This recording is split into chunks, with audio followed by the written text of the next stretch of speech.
American University professor Naomi Baron, is technology changing how we communicate? Yes and no. There's this assumption that the technologies of computers and now mobile phones are changing the ways that we write to each other, because we're so supposedly using all these abbreviations and acronyms and emoticons. If you actually study it, you find we're not using all that many. If you're a young teenage girl, you may be using a lot. There may be a handful of these kinds of shortenings, these kinds of emoticons that we commonly use, but not nearly as many as the press would lead us to believe. But what is changing is the ways in which we read, the ways in which we write, and I'll tell you what I mean by that in a second. Our social relationships are changing incredibly, and I'm going to suggest our personal individual psyches are changing as well. So let's start. Walk us through those four things. You betcha. So let's start with how we read. What's pretty clear is that when you're reading things on a screen, you don't do it the same, and by a screen I mean whether it's a laptop or whether it's an e-reader or whether it's a tablet computer or whether it's a mobile phone. You don't do it quite the same way as you do when you're reading hard copy. In fact, that's the subject of my next book that I'm doing some research on now. But what we know already is that you tend to skim, or worse, you tend to use the find function, zero in on just that word that, say, your professor said, I would like you to write an essay on, and you look at that little snippet of what has been written, and you ignore the rest of the whole context. What we know from the work of the cognitive psychologist Jakob Nielsen is that when you read a regular web page, you don't go zip, zip, zip. What you do instead is what he's described as an F pattern. That first line of text you probably read most of, and the next one a little less, and by the time you get to the bottom, forget about putting anything in the lower right-hand corner. Nobody's reading it. And other people have said, well, it's not exactly the F pattern, but it's scattered. Don't think anyone's going to read it. The F pattern, where did that term come from? Big line, think of how an F is made. Then you got a shorter line, and then you've got the anchor piece that's here on this line. So we know that the kind of reading that we tend to do on a screen when it's a continuous text is different from what we're doing when we're surfing the web.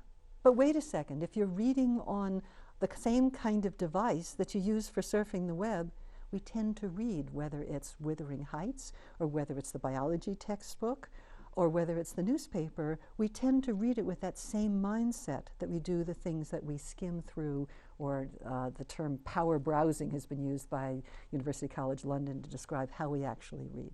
Okay, so that's some things on how we read. How do we write? Well, because we're not reading a lot of continuous texts, we're writing shorter and shorter things. Look at the publishers today. And what they will tell you is we don't want the 90,000, 100,000 word books like the one I wrote. We want the shorter stuff. So a lot of publishers are coming out with what they call things like Stanford Shorts. Okay, so this is not gym clothing. This is something like 30,000, 40,000 words maybe. Stephen King is coming out with little short things that he's selling for, I think it's 99 cents on Amazon. That is, we're changing our notions of what it means to read, and therefore we're changing the notions of what it means to write, because our readers aren't reading a lot of stuff. Then there are other kinds of changes that are coming about because of the technology. You take something like spelling. Well, remember spell check? Doesn't do well on homonyms, but we're changing our notions of whether we care about spelling or not. People who use these technologies are accused of not caring about punctuation. If you actually study the punctuation, you find there's some interesting patterns. I did a study of instant messaging, for example. And instant messaging, people don't care about just randomly used punctuation. No, they don't. If you want to ask a question, you use the question mark. If you want to make a statement, you don't bother putting the period in. If you have two sentences, you put the period in after the first sentence, but not after the last sentence, because it's the end of the transmission, right? So there are patterns we use. They're just not what we're taught in grammar school. But computer programs are also automatically putting in periods now, so all you have to do is space twice. Well, that's not automatic. You did have to space twice, and that's my iPhone and your iPhone, I'm sure. But one of the things that's happening is we're changing our notions of what it means to be an author. These new computer technologies, and whether it's on your cell phone or your iPad or your laptop, are making us write a great deal more than we used to. But we also have a greater sense of we can be informal, and we have a greater sense that people don't really care if we make mistakes. We don't want to look like fools, but we're no longer judged as fools if we get the punctuation wrong, or if we get the spelling wrong, or if you make a grammatical mistake, because the assumption is you read it once and it's gone. I mean, it's actually on somebody's server and sitting there if you need for a legal case, but we don't feel that this is durable, tangible, long-lasting text that someone's going to come back and look at and say, but wait a second, you've made a mistake here. Professor Baron, the book is always on, talking about reading and writing. Yeah. What about the whatever generation? What is that? It's a term I came up with because I've been teaching in universities for a good long time, and I had to listen to students, not so much now, but a few years back, keep saying when you'd ask a question, whatever. I mean, it just doesn't matter what the answer is. Or you'd have two people trying to figure out where do you want to go for lunch, and one would say, I don't care, whatever. That is the kind of attitude that I see developing in an awful lot of our writing. Namely, we don't think it matters how we write. And I need to cough, I'm sorry. So, what do I mean by it doesn't matter? If you don't believe somebody is going to read what you write again, then if you make some mistakes, it's okay. But it gets a little dicier than that. It used to be argued that there were standards of grammar. And we'll just talk about the grammar part. You could talk about spelling as well.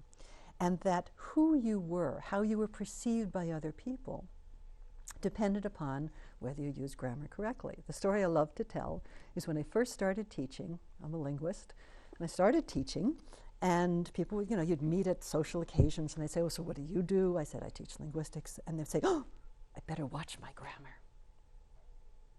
They don't say that to me anymore.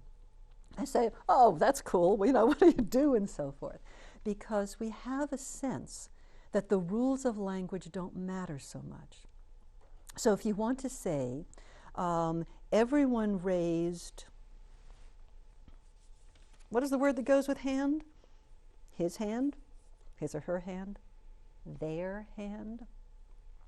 Everyone is singular, there is plural. As a linguist, I was raised to believe that there are these rules of language. The man was Noam Chomsky, who got us thinking about how do you talk about what people know, their linguistic competence. So I knew that everybody who's a native speaker of a language has a level of competence, knows the difference between what's grammatical and what's not grammatical. And this is the model that we've worked with for many decades. So you'd like to think that people would be consistent in the way they speak, and people would care whether it's everybody raised their hand, or everybody raised his hand, or his or her hand, I don't care how you go. But when you actually talk with people, they say, whatever. Why are you so hung up on this? It doesn't matter. And then you go the next step, and you say, okay, but just for the record, which one's correct? And they say, I don't know. So this whole model that we've had in the linguistic profession of what counts as a knowledge of this, whether it's a standard language or a dialect, doesn't matter, what is your way of speaking, I'm finding that people don't care as much. In part it's because language has become far more informal. So we write the way we speak rather than having a different register. You know, writing has to be all corrected and speech can be informal sometimes. We're much more writing the way we speak, and we're speaking increasingly informally, and it doesn't matter to us anymore. The new technologies for communicating, you know, the instant messages and the chats and the blogs and the IMs and the SMSs or texting are great avenues for not caring, because you think no one's going to come and look at this again anyway. It's like speech, you say it, it's gone. Well, Professor Baron, do you attach a value judgment to the changing way we read and write? Is it good? Is it bad? Is it? If I'm being a good linguist, I will say, of course I don't attach a value judgment. Language changes. But here's where I think we need to think twice. If you don't have a love of the language, an appreciation for its possibility, an appreciation for its nuance. It's what could I do that's different from the way anyone else has said it? Then you're losing out on something.